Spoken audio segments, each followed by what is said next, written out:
Let's go ahead and call this meeting to order. I know we have several members who have other commitments this morning, so we may have some coming and going. And we're going to start this morning with the Department of Revenue. Members, on your tracking sheets, it's pages 17 through 19, which is section 42. We're going to be joined by our Commissioner and CFO. Welcome.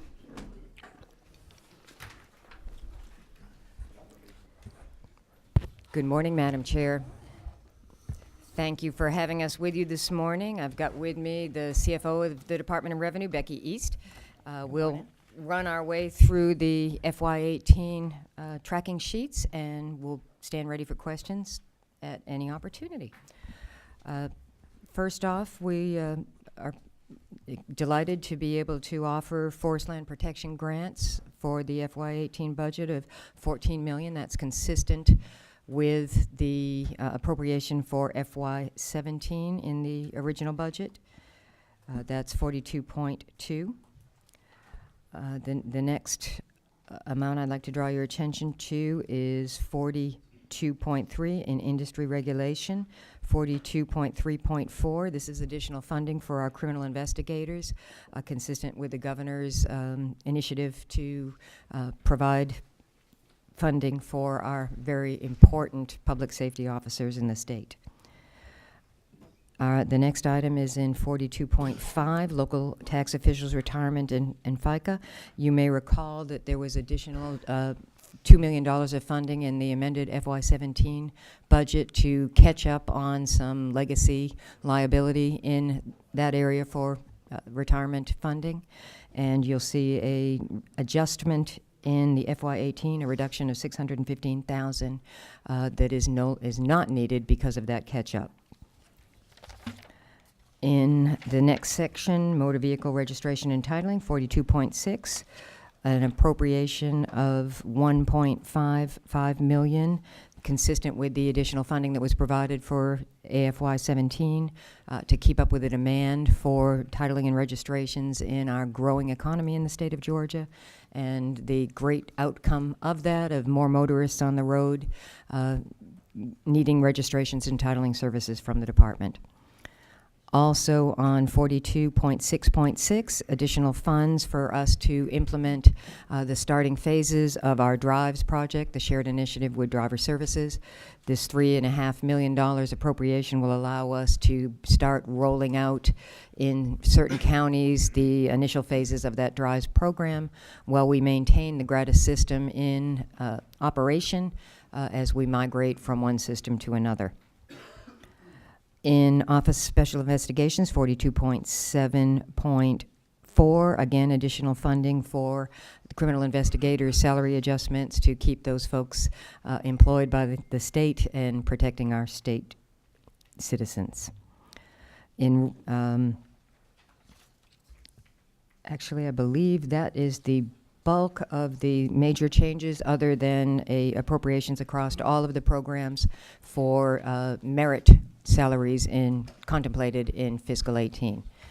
And with that, I stand ready for questions, Madam Chair. I want to ask you about 42.6.6. You said that this DRIVES implementation is going to roll out in certain counties. Correct. Do you know which counties yet, and We how have were not. those determined? Thank you, Madam Chair. We've not selected counties. Our DRIVES teams are looking at the counties right now. They're doing some data cleansing of county information, legacy information in our gratis system. And we intend to start with a variety of counties, not only geographically, but in size.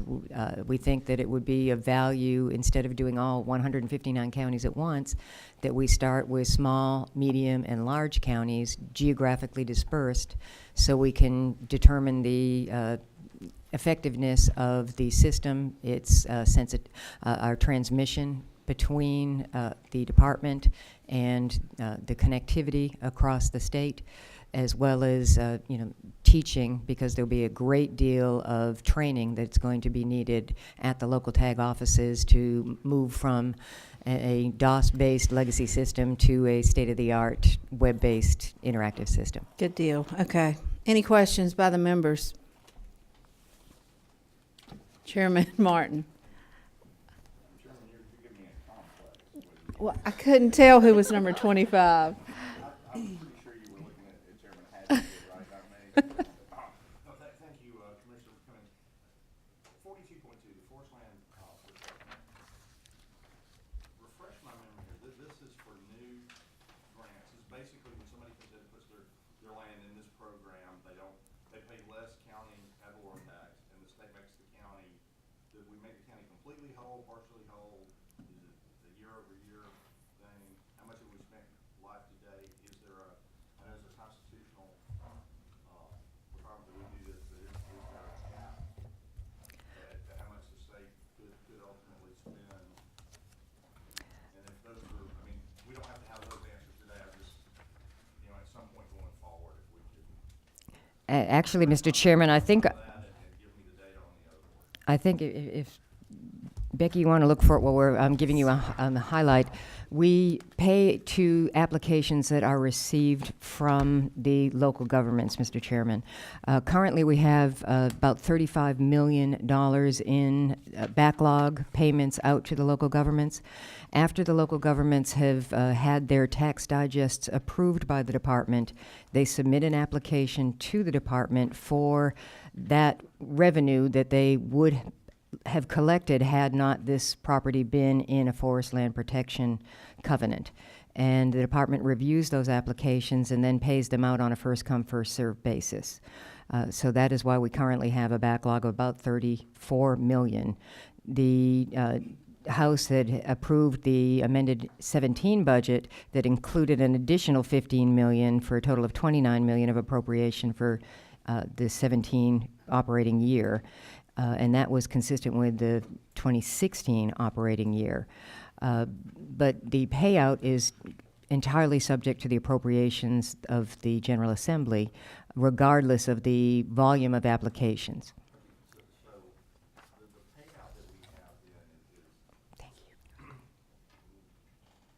phrase is correct. So if I put my land, I don't have land in the forest land protection, but if I were to put that in there, I pay less ad valorem tax to the county, and the county applies to the state, have that made up. But that is an ongoing basis, right? Correct. So the monies that we're paying here is not just for the new land that was put in there, it's for land that's been in there. Yes, sir. So I guess my question, if we could get to it, not today, but in the future, is how much have we paid out to the counties over the time since the forest land protection grant has started? I have that information in front of me. And then how much, you just mentioned how much we think we're in arrears, about $35 million. Well, it's actually right now, today, because we've not paid out the money for the amended 17 budget. As of today, we have paid out $150 million, $923,000 on forest land protection grants to local governments since inception of the program. We currently have an outstanding balance of $41.358 million that is to be paid from the appropriations that the General Assembly provides. So a total request from inception of program to date of $192 million. Okay, and the 41.358, we'll just say 41 and change. Correct. The 41 million is what's outstanding now. You requested some at mid-year we suspect we'll get through. I mean, There's a $15 million pending in the Senate. so that would reduce that down to 26 and change. Correct. And then you're asking for 14 here, so we're back down to 12. Correct. I guess the question, Madam Chair, and I know we have to run a budget. If we owe the money, and we do seem to have revenue things, it would seem that, whether, I think this is I guess I'll put this, in the form of a question or a dialogue here. I'm not sure that this seems to be an open-ended expenditure we have, but if we're gonna have it, we have the money. It seems like we should catch up and get the money to our counties. Mr. Chairman, that's a policy question that the department merely passes it through. That's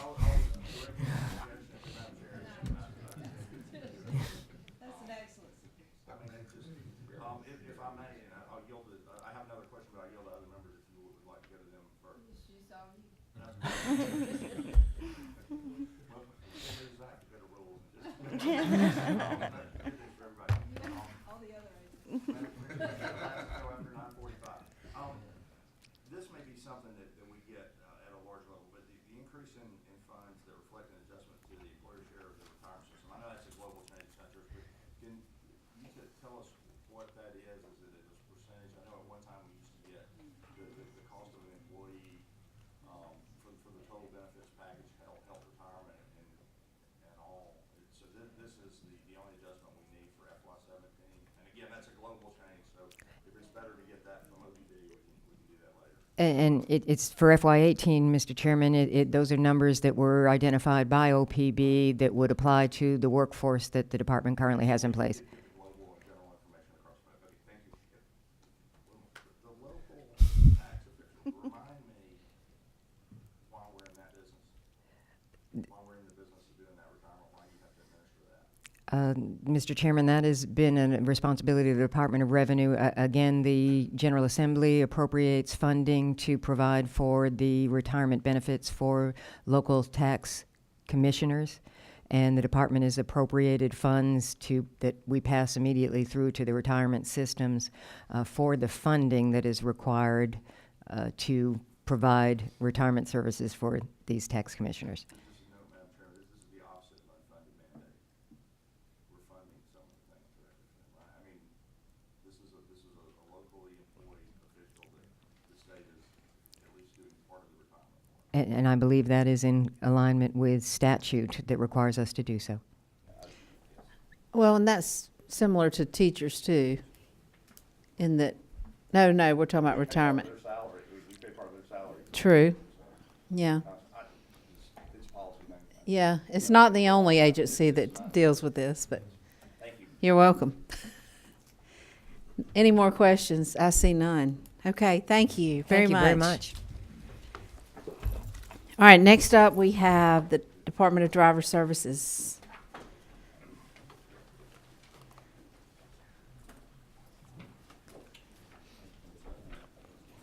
Brand spanking new commissioner. Be easy on me.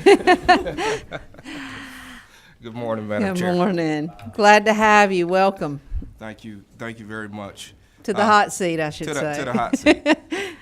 If it pleases the committee this morning, I'll just address the non-enterprise ads, which are very minimal, and they're reflected in license issuance program. This is the area in which the majority of our office operates, and that's driver's license issuance. And the ad that we are also requesting is 21.2.3, which is to provide additional funds for criminal investigators. This is a continuation of the 2017 amended request for the retention of those criminal investigators. We have a total of 18 in our department. Moving down to 21.2.6, this request is to replace the loss of federal funds with state funds to support 5 full-time and 1 part-time investigative assistant positions. These positions work alongside our criminal investigators. The majority of their work is assisting local law enforcement agencies across the state as they request photo assist, different things that are outlined on the PowerPoint that we provided on page 5. So very much a part of their work is working with other law enforcement agencies and ensuring the criminal investigators that we have in our agency are doing the work of fraud investigation versus doing administrative work. We've been fortunate to have those funds from the Criminal Justice Coordinating Council for the last few years. We started this unit back in 2009. But those funds, as we understand, are no longer going to be available. The next item for request is 21.2.7, and it is to increase funds for 2 full-time and 2 part-time driver examiner positions in Sandy Springs. Sandy Springs currently is one of our challenging customer service centers. It's currently located at 8610 Roswell Road, and we are hoping to move that center in the summer to 444 Maxwell Road in Sandy Springs. There's a vote at the Fulton County Board of Commission tonight on the move of that center. In moving it, we hope to improve service. We have some efficiency issues at the current site. It's not currently designed, nor has the capacity to take the number of customers that we have coming through that center. We plan to have nearly an 8,000 square foot location up at the Maxwell Road. It's at the Fulton County Water Resource Operation that's currently there. The fortunate thing also is that the Tax Commission office for Fulton County is also going to be moving into this building. So it makes for much more convenience for citizens who are coming to get both tag and title as well as driver licensing. And so this request is to increase our current 16 full-time employees to 18 and our current 12 part-time employees to 14. Madam Chair, that concludes the presentation, and I'll entertain any questions that the committee might have. I'll speak to the last PowerPoint slide. Yeah, I like the candor in the tweets down there. These are requests that come, or excuse me, these are comments that come to us about the experience in Sandy Springs, which it's we very much need to move from that location. So we're hoping that we can do that very soon. Yeah, we've definitely seen through the years a difference in how the facility is maintained and how much of a difference it makes among the customers. Yes, ma'am. All right, any questions? Mr. Chairman. Go ahead, Chairman. Maxwell, Mark. you said change, you're talking about bringing actually Maxwell Road up in Alpharetta, are you not? It's I believe it's listed as a it's right at that line. Yeah, that's what I. Okay. Yes, sir. I thought I knew where it was, and when you said Maxwell Road, and it just kind of confused me. Mr. Chairman, have you ever experienced the Sandy Springs Customer Service Center? Actually, I have, and to be honest, our experience with it was good. Good. Did you smell wet cats, or were you very hot? Just kidding. Sorry, the tweets are gone. No, in all seriousness, it's been some years, but we took 2 driver's tests there when my folks were in that business of doing it. One of them actually got to repeat it. Okay. I don't want to embarrass the kid, my sons, by telling you which one. No, I mean, we found the people doing, in all sincerity, I think the folks that work there, to quote Ert Russell, if you don't have the best of everything, make the best of everything you Yes, sir. have. Yes, sir. And I think they did a tremendous job, and that was over 10 years ago. I'm sure they're still doing it, but if we can provide them better infrastructure to deliver customer service, there's just nothing wrong with that. I can assure you, in my experience of touring the old facility here, right here south of the Capitol, Yes, ma'am. a year before they renewed it, or they got a new facility a year later, and I went and got my driver's license was expiring, so I went ahead and updated that. But anyway, it is a tremendous difference, I can assure you. Yeah, the workforce, our folks are great. Yeah. And they definitely try to make the best of a Certainly sometimes helps with the difficult morale. situation. I'll try to get up there and work on them with that weather, because they got that company called Zero Res now, I think, can come in there. 3 rooms for 109. Thank you. All right, Vice Chair Barr. Thank you. And I apologize to the other members who may know this. Would you give me a brief overview of what your criminal investigators do? Sure. The primary responsibility that they have is fraud. You may have heard a story this past week involving Gwinnett County where folks counterfeit licenses. We help investigate that, those types of situations. We have one criminal investigator who works alongside and in ICE. The other investigators, they do our internal investigations. They do our background checks. They handle a lot of the work associated with non-citizens, which is something that we vet very hard in the agency. Okay. Thank you, sir. And they're located throughout the state or in one central location? The majority are located at headquarters, but we do have positions down in South Georgia, both Southwest and Southeast Georgia and North Georgia. Okay. Yes, ma'am. Chairman Parsons. Thank you, Chair Lady. I wanted to ask, I believe, I wouldn't have even thought about it if I hadn't been talking about that one location in Sandy Springs, but Yes, sir. I believe that there was a location closed in Cobb. It was actually in my district on Cobb, on Canton Highway, right in my district, that was very convenient. It is closed, is that right? It's not closed, it's moved. Well, I mean, it's closed for me, so. We worked in conjunction with Cobb County a couple years ago to have two 10,000 square foot buildings built in Cobb County, for one on Cobb County Services Road, and the other one just at the border of Ackworth and Kennesaw. So it did move slightly north, and we're hoping to get more folks who frequented the Kenton Road, the former Kenton Road location, to come up. But yes, sir, we did move that location. Yeah, I mean, the County Services Road is really, I mean, it's, of course, Cobb County geographically is a large county, but that's a long way over there. That's Yes, over sir. towards South Cobb. I don't know where the one in Ackworth that you're talking about is, but I understand. But I just wanted to, I was thinking that I got an email or some calls about that was closed. That was right. I mean, it was a great location. I mean, It tremendous. was, and it was in a retail location. Yeah. And we were paying a lease payment for that location, and we were able to partner with Cobb County in order to get a state and county facility there. Okay, thank you. Yes, sir. Any more questions? Thank you, Mr. Commissioner. Thank you, ma'am. Thank you. All right, if y'all don't mind, we're going to go a little bit out of order and let me bring up Department of Labor. I think it's going to be fairly quick. Mr. Commissioner? It's all gonna depend on y'all. Good morning. Good morning, how you doing? We are in section 32, members, page 13.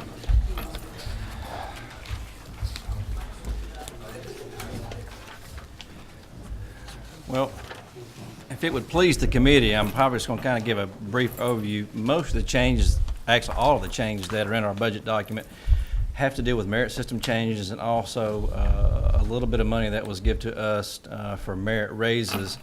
If you notice, I think the total amount that, if you take everything out, I think it was a little bit over $200,000 for merit raises. And just for your own information, it takes about, to do a 2% salary increase, Department of Labor, takes about $1.7 million all in when you include benefits and all the other changes that have to go along with that. So most of that raise is going to be dependent upon federal funds. And as you know, there's a lot of changes in Washington right now, and so we're kind of waiting to see how the budget process goes on from there. But that's most of the changes that are in our budget have to deal with just that. But the only thing else I can speak to you on is when it comes to the things that we've been spending our money on, we've been doing a lot of technology upgrades. Matter of fact, we're going to be sending out some notices to all the members of the House and the Senate later on this year, because in the very beginning of the fall, we're going to be rolling out our new unemployment system. Our old one's about 40 years old. It's written in Cobalt. We've been working with South Carolina, North Carolina. South Carolina is about to roll theirs out here in about 2 months. We will go third after North Carolina. I didn't want to go first on this, but we'll be letting you know before that does roll out, so that way you can be aware, because you may receive some phone calls from constituents. As anytime you roll out something this large and this complicated, there will be some bumps in the road, and but we're going to try to prepare you for that, and so you'll know what's going on, and it doesn't just catch you by surprise. It's about a $50 to $60 million project, and to give you the scope of that, when Florida replaced their system on their own, they spent well over $65 million just to do that state by itself, and so we've saved a lot of money by partnering with the two other states. Matter of fact, it's almost like getting half off for all of us, because we've all went in together, and also there's a lot of federal grant monies that we applied for and able to get to help pay for that. It was much needed because, as you can imagine, those of you who have any kind of experience in the computer world, it's very, very hard to find a COBOL programmer. Matter of fact, I was speaking to a group in a assisted living home and made a joke about that, and one of the residents came up to me and let me know that if we needed any part-time help, he'd be willing to help us out. So that's kind of where we're at with that. So it's a system that has to be replaced. We've also have been struggling through going on the PeopleSoft. Most of it has been implemented. There have been some issues, and you'll see it in the audit that comes out next year, that are being worked through, because quite frankly, there's no other Department of Labor like us in the United States who's been able to successfully use PeopleSoft. But the vendor and the state have been really good working with us. They've done a lot of customization for us, and basically we're going to be the first ones that's going to have it totally implemented in the United States. And we've had a lot of hard work going into that. I mean, we've been working on this project for a very long time, as the chairman well knows, because we've talked about it several times. But it's pretty much fully implemented. We're still having to use some of the old system to kind of fill in some gaps because, as you know, we're very dependent on federal monies. And so if any of those reports are not done exactly right, we lose big dollars. Any questions? Well, that was easy. Thank you. Thank you so much. Next up is the Department of Natural Resources. Members, we're on pages 14, 15, and it's section 34. Good morning, Mr. Commissioner. Morning. Thank you, Madam Chair. As you said, our section can be found in section 34. We had across-the-board increases for merit pay adjustments, $556,512, and ERS payments of $31,647.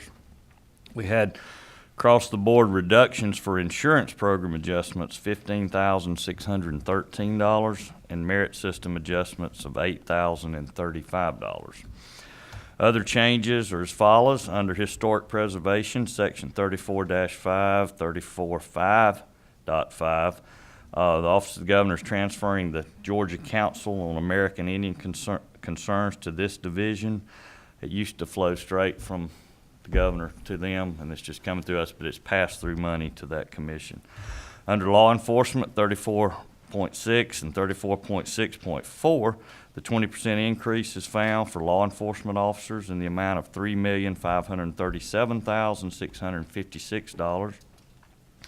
And under Parks, Recreation, and Historic Sites, Section 34.7, 34.7.6, and 34.7.6, we have one-time funds that are eliminated for raising the sunken vessel in Lake Lanier and the Civil War Commission in the amounts of $25,000 each.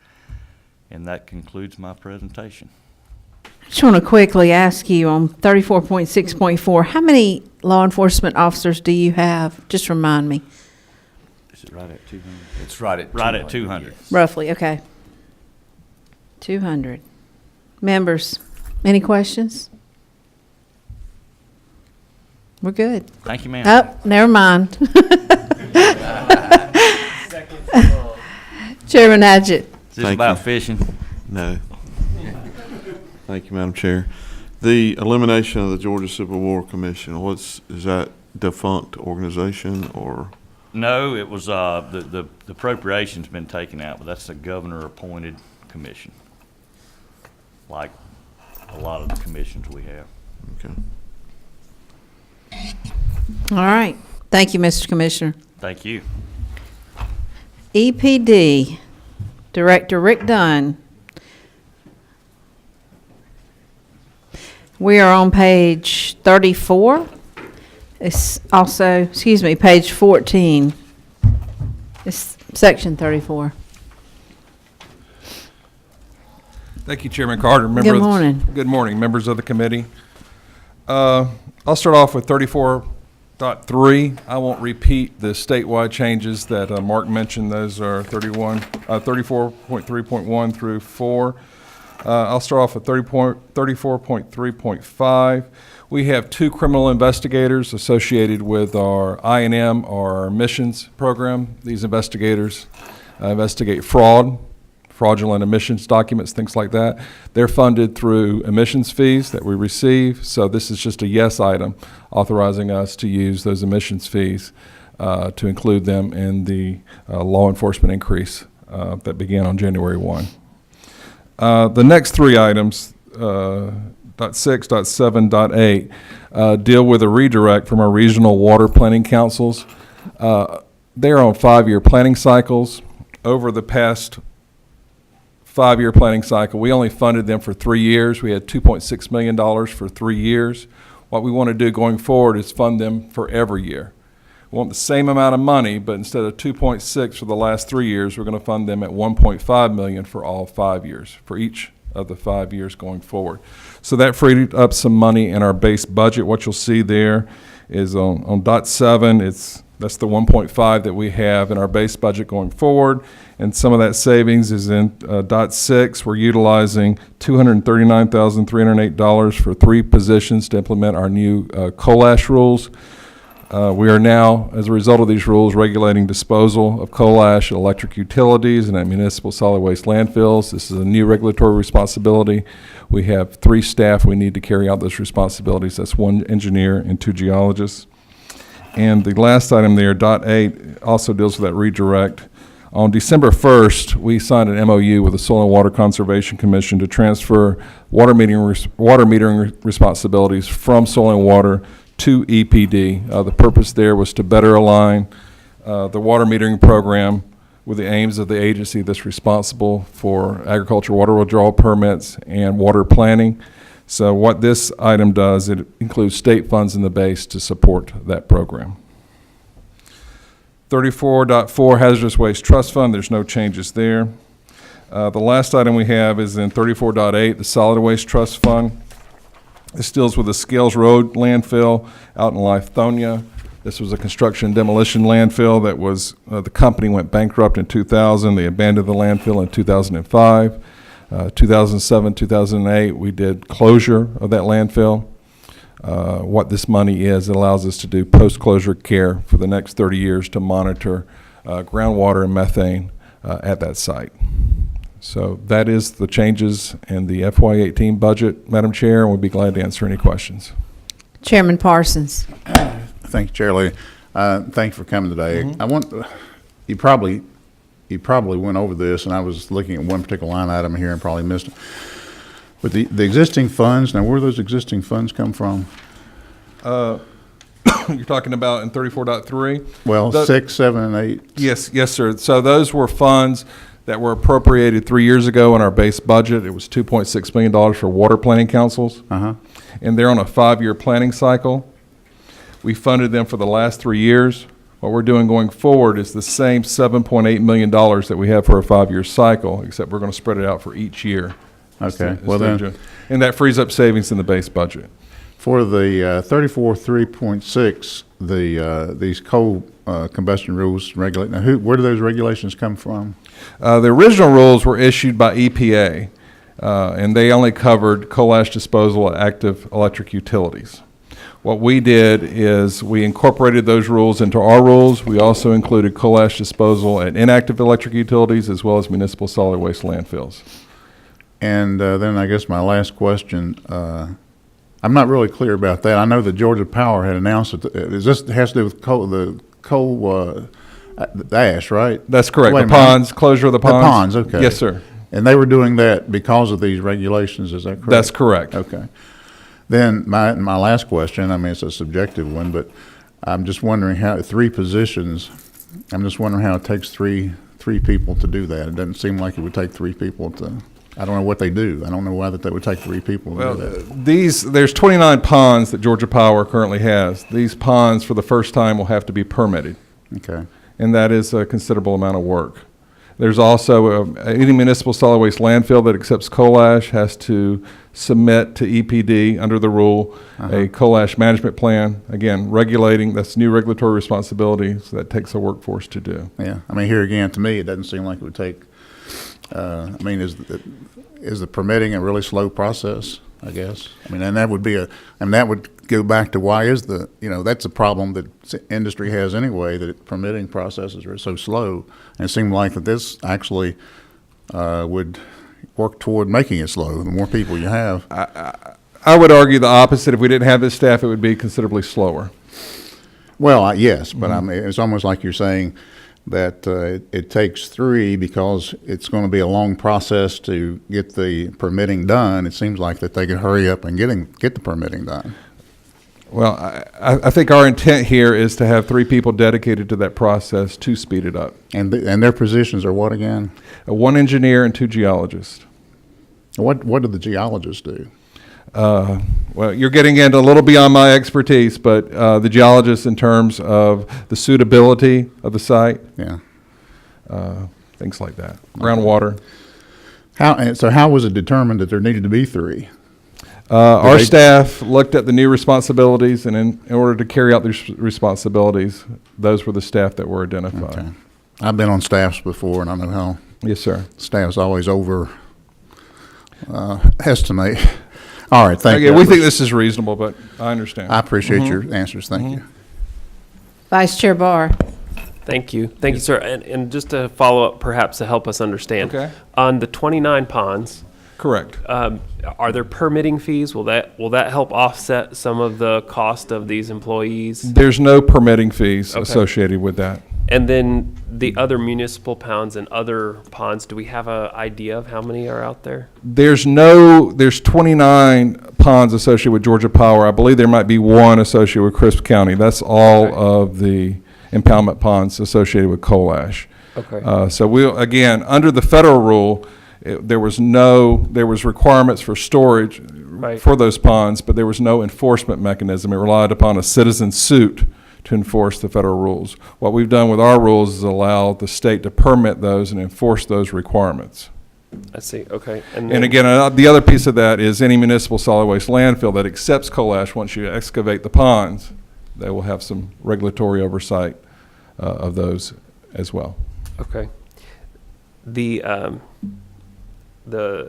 landfill that we're cleaning up. Scales Road. Yes, sir. Mhm. Were we able to recoup anything from that company? I'm sure they had financial assurance. I'll have to get you the details of that, what that financial assurance was paid out, but that was certainly not enough to properly close the landfill. Sure. Okay. Thank you. Thank you. Chairman Martin. Thank you. I don't want to relitigate the rules here this Okay. morning, or the reason for or not for, or even the need for the people on a short-term basis. I am adamantly opposed to adding 3 full-time staff for what is surely, I mean, they're not making any more coal ash ponds, right? There's 29 of them. There's a finite number. That's correct. These people are going to come on board and do their thing, and there's not going to be any to permit in 2019 and 2020 unless I'm missing something. This seems like a perfect place to go and find contract employees to do it and not add people to a state payroll that we won't have anything for them to do, arguably, in, I don't know if it's 18 months or 2 years. And it may be a little more expensive to do that in the time frame. So I don't argue with this initial shot at that, but Madam Chair, I think it bodes well. Number one, we want to let the gentleman and the EPD do their job, but I'm always concerned about bringing full-time staff on when there's a finite job for them to do, right? Because if we do it, we permit it, we do it right. It's not like there's going to be more of those. So I would suggest that we look at the opportunity to do it in a more precise, target environment. I'm guessing there are firms out there that do this. They're being looked at around the country. So You're I would correct, but suggest that. I would caution you that the closure of these ponds are going to take a considerable amount of time. And not all of these ponds will be completely excavated. Some will be closed in place and require continuous monitoring going forward. And there's also the municipal solid waste landfill work. But I mean, and again, we can go into this at a later date, or I just have to step over. You argue against oneself there. Either there's something for these people to do, and they're going to be busy full time doing it.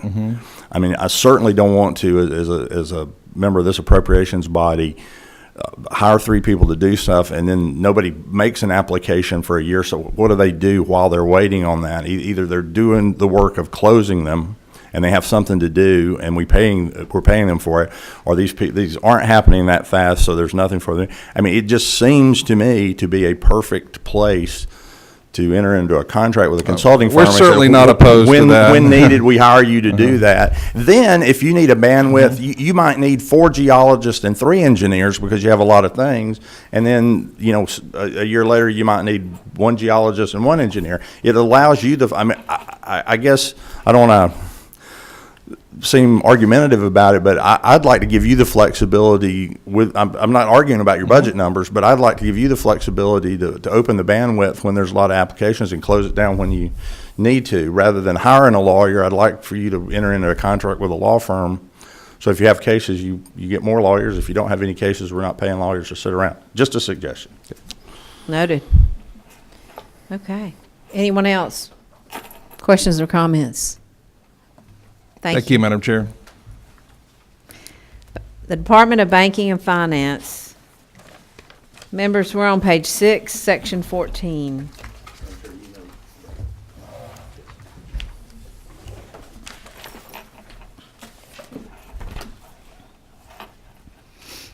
Good morning. Morning. Good to see you again. Thanks for having me.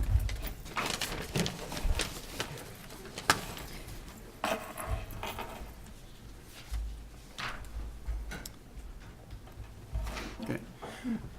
Thank you again. I appreciate the opportunity to be here to present on behalf of the Banking Department. Kevin Hagler, Commissioner of Banking and Finance.